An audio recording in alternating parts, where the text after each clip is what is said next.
these are the three secrets that if I understood this earlier, I would have avoided a lot of pain, would have made a lot more money, and I would have saved a whole lot of time. And if you fail to actually just understand one of these three things, then you're going to run around in circles. So over the next 5 to 10 minutes, I actually want to get you in detail what I would have done quicker.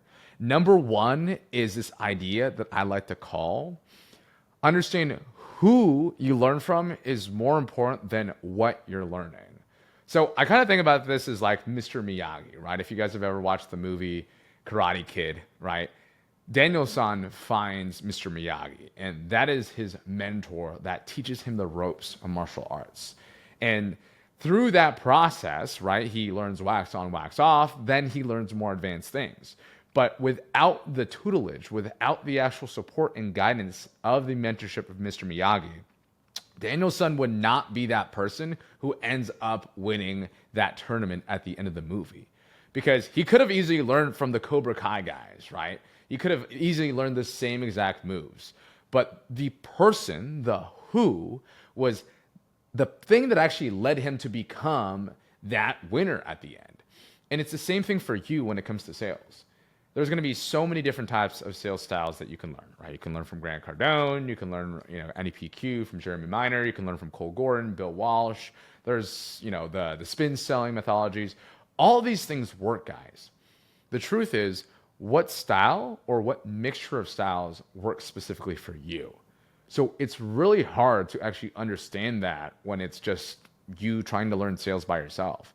What I had to quickly understand was I needed a coach, I needed a mentor who could actually walk me through each process step by step.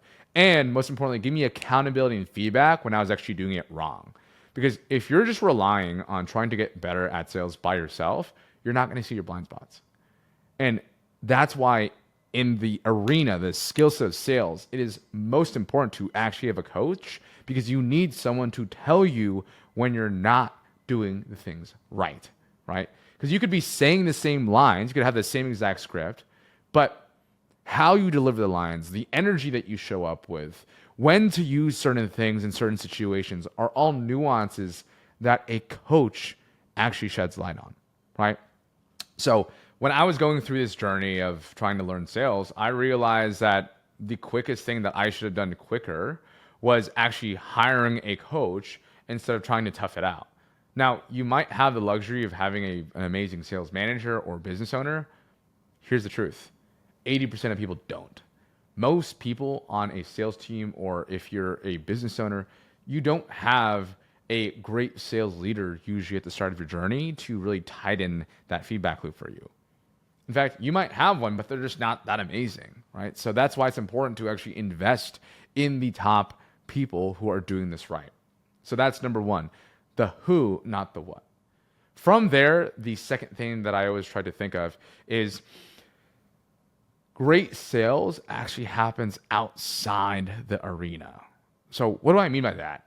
Well, a lot of people think that the only answer to get better at sales is by putting in more reps and getting the volume up and practicing the pitch and doing the role plays. And while that is a very important piece to the game of getting better, what I've personally found is a lot of learning, a lot of mastery actually happens when you're not doing sales, right? So when you're actually reflecting, when you're actually reviewing your sales call, when you're actually recovering and allowing your mind to just be at rest.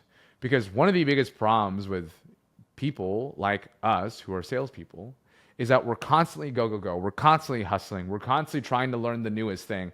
And our minds just don't have the space or opportunity to breathe.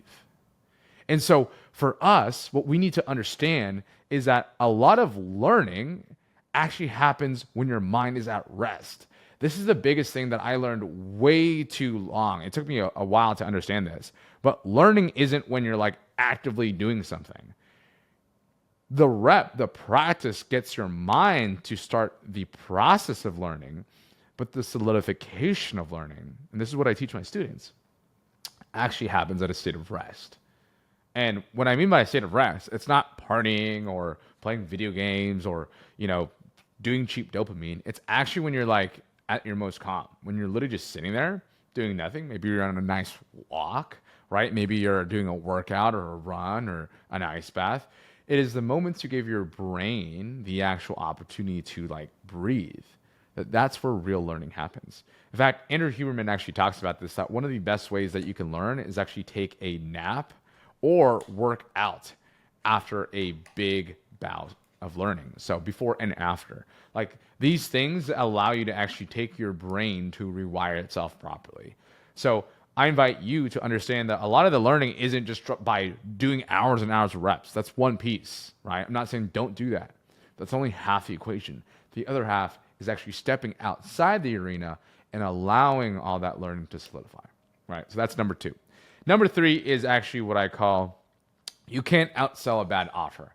So I wish I knew this earlier because I thought that I could just be the best salesperson in the world and that if I could close 70 to 80%, like all my problems would be solved. Well, it can help.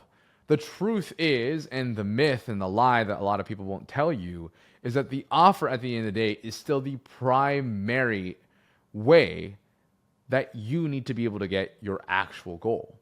If you don't have a good offer, no matter if you're really great at sales, you're not going to be able to actually reach the potential that you know you can reach. Because here's the thing.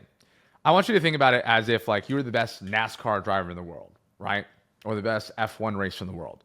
You could be the best racer or driver in the world, but if you're driving a beat up Pinto, or if you're driving, let's say I used to drive a Prius back in the day, if you're driving a Prius that can't go in this crazy top speed or isn't meant for speed, then you can only go as far as your vehicle allows you to do it.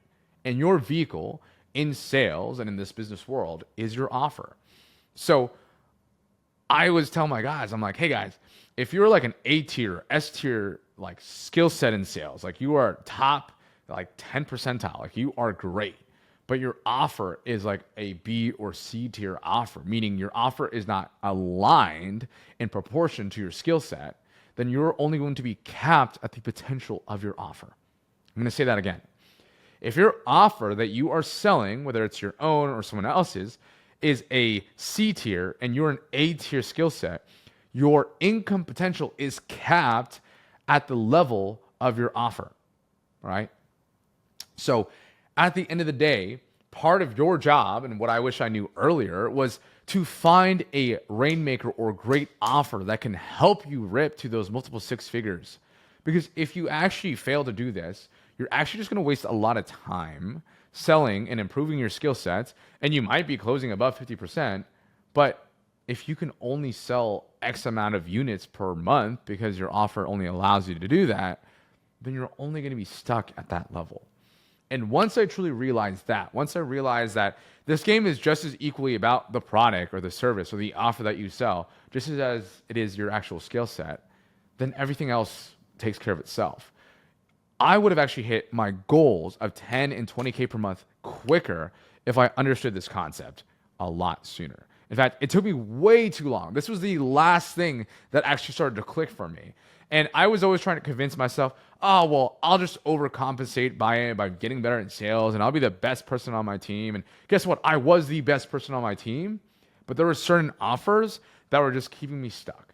It wasn't allowing me to reach my potential. And what I want for you is I want you to reach your potential. And if the issue is not the skill set, because maybe you invested in the training, you've done the reps, maybe you've been in sales for a while, but your offer is still keeping you stuck, then I invite you to consider that your problem might be solved looking at a different perspective, which is fixing your offer. So those are really the 3 things, guys. It's understanding you can't outsell a bad offer. Sales, great sales, happens outside the arena.